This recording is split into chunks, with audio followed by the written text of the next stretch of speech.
Good evening, church family. I'm so excited to stand before you tonight and just give to you what I believe God has laid out for our future. And it is good to see you tonight. But before we begin our, just unfolding of what I'm calling our redeployment plan, let's just engage in a little time of worship and take advantage of Miss Sarah Davison being back. Sarah, lead us in this time of worship.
And that is so true. We come tonight standing on the promises of Almighty God. One of the greatest promises that the Lord gave us we find over in Matthew chapter 16 verse 18 when Jesus told Peter, Peter, it's your faith I'm going to build the church upon, and the gates of hell will not prevail against it. And certainly that's what we know. Certainly that's what we experience. Nothing that comes against God's church can prevail because God is powerful. His people have great resolve, and that's certainly what we've seen over the last few weeks when the coronavirus has tried to come. This pandemic has tried to come against God's people and against the church, but we have great resolve. I want you to understand, y'all go get me preaching now. I want you to understand tonight that God's people have great resolve.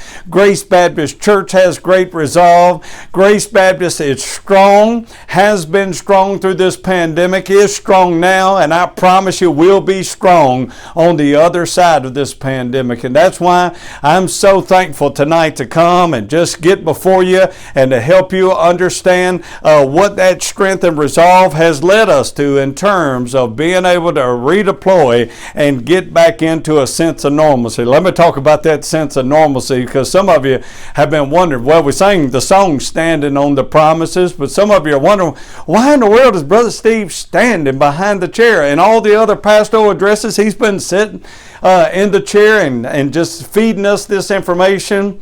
Let me explain why I'm standing tonight. I'm standing tonight because I'm tired of sitting.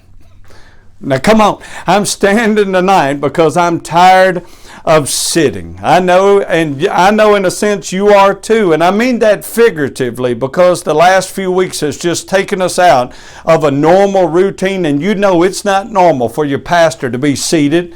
It's normal for me to be standing and out and about and just ready to engage and ready to just take on the community and minister to you. I mean, that's my posture. That's where I want to be. So tonight I'm standing because I believe that God is moving us all, from your pastor standing to all of us, back into a sense of normalcy, as normal as things can be beyond the pandemic. But I'm excited. Let me share with you really what that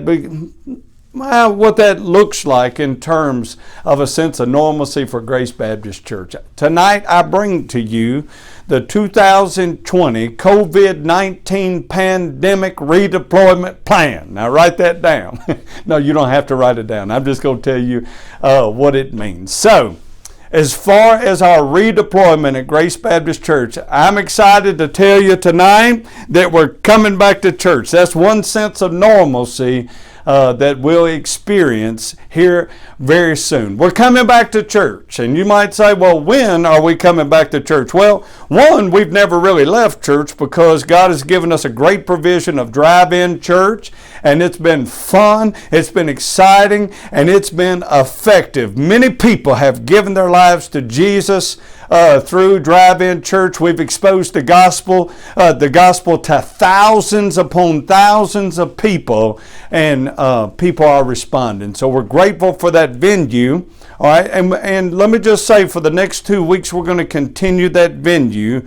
And then all of this redeployment plan is based on a May 24th launch date. That's Memorial Day weekend. So let me say in short, Memorial Day weekend, we're coming back inside church. Stop and give the Lord a clap praise on that.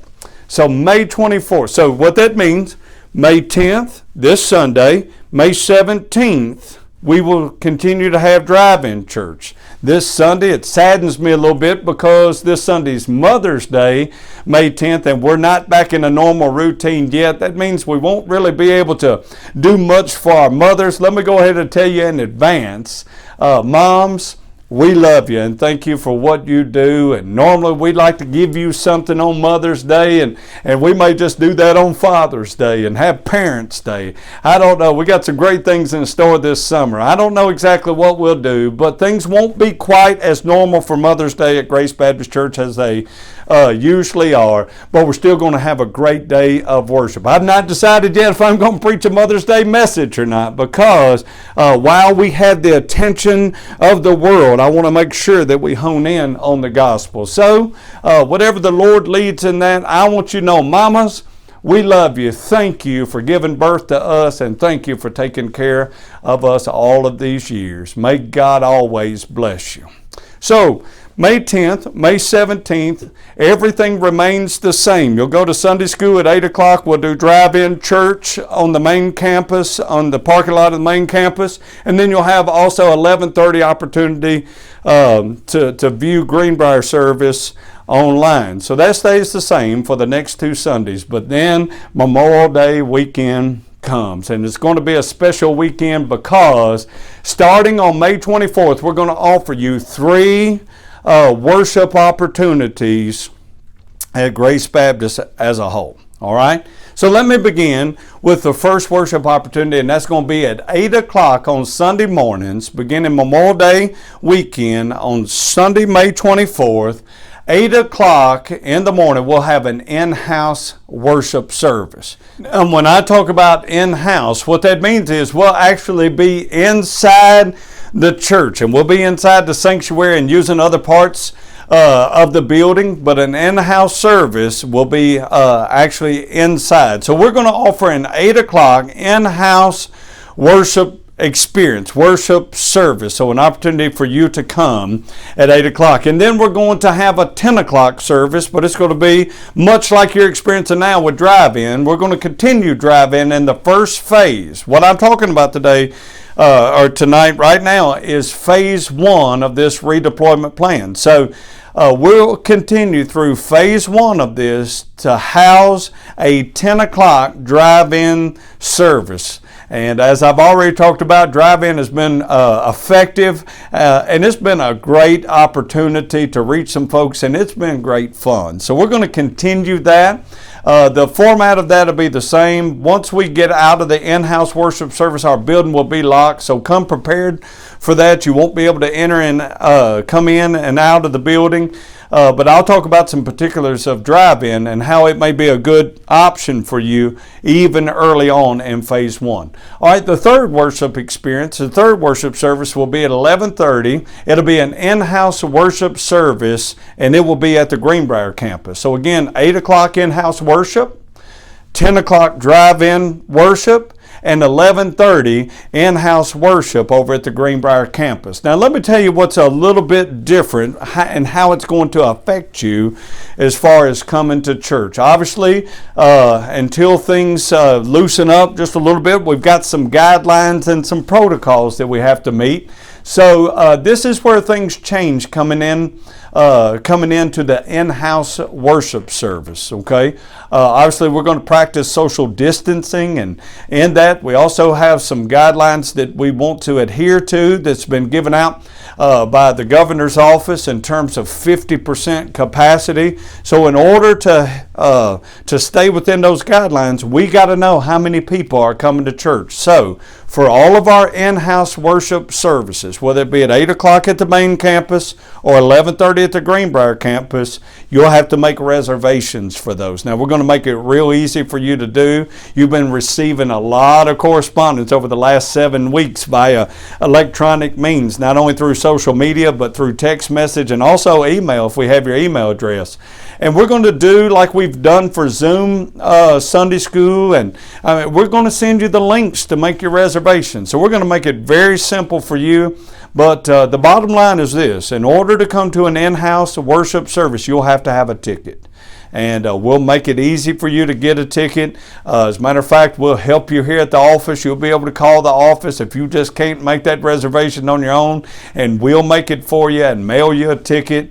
I mean, we're going to do everything we can to make this as easy as possible. But please understand that this is the way that we're going to have to do it. I'll go ahead and tell you that out of all of our phase 1, phase 2, all of our redeployment plans, I want you to understand that making a reservation to come to church is my least favorite by far. But it's the most efficient and effective way that we can control the number of people who actually sit in the auditoriums at both campuses. All right? So, in-house worship, you have to have a reservation. But here's why I said drive-in may be an option through phase 1 for you, because at 10 o'clock, there's no reservation required. You just come on, stay in your vehicle, and we'll just have a great worship experience. It'll be the same music. It'll be the same sermon.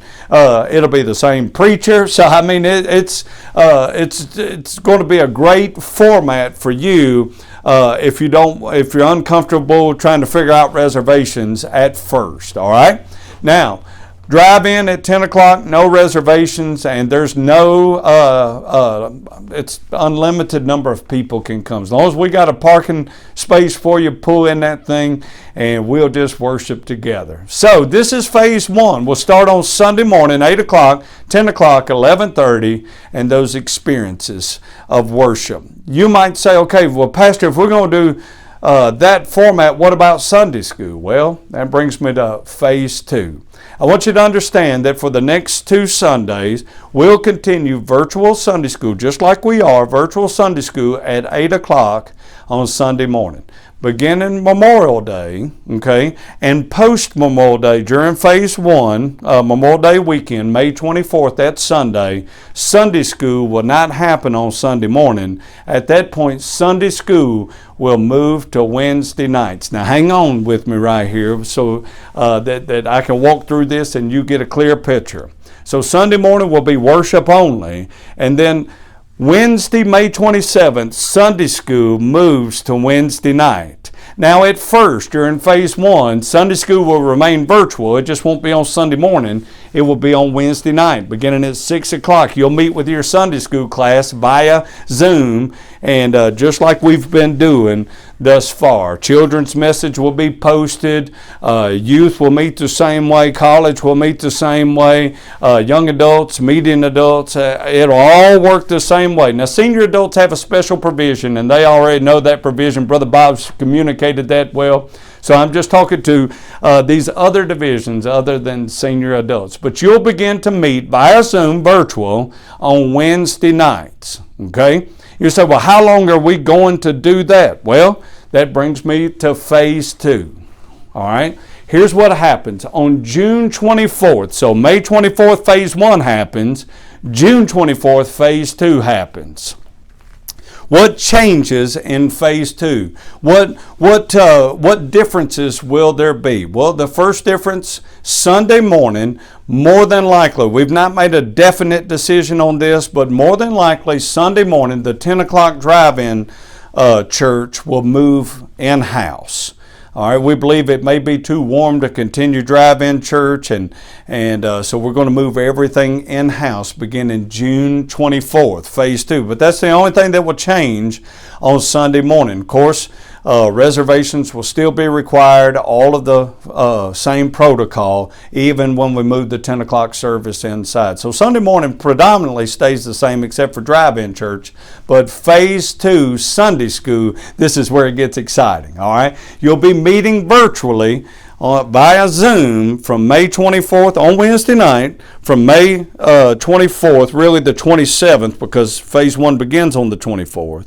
But then on June 24th, phase 2 begins, and that's when Wednesday night Sunday school moves from virtual to live, in-house and in person. Your Sunday school classes are going to get to come back to campus and meet in Sunday school rooms, and you're going to get to have the great fellowship that has made our Sunday school and really our entire church so strong and with so much resolve. It's through the power of the Lord and the kinship and fellowship of God's people, and that's where you find it in Sunday school. So your Sunday school classes are coming back together again, and that is going to be our Wednesday night programming all the way through the rest of the summer semester. So beginning June 24th, Sunday school will come on campus. Now we'll do everything through the summer on Wednesday nights. Our Sunday school, we'll do it at the main campus so that we can bring not only that sense of community, but logistically it's going to be much easier, especially through all of these health protocols.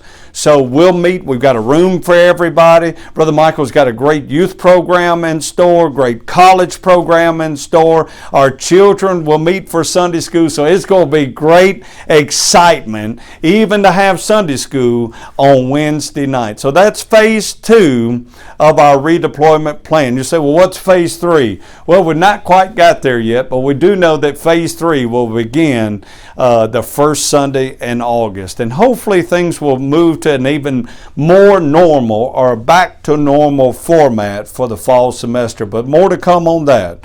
But this is our redeployment plan. This is how we're coming back to church. And I can't wait not only to see you Sunday, but I can't wait when we'll be able to see each other, what I like to say, eyeball to eyeball in the sanctuary, worshiping together in spirit and in truth, and allowing God to do unprecedented things in the midst of our lives, and not only in our lives, through our lives. You're an amazing church.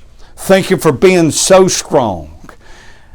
And I just want you to know how much I love you. And I just want you to know how humbled I am over these past 12 years that God's allowed me to serve people like you. I'll see you Sunday morning.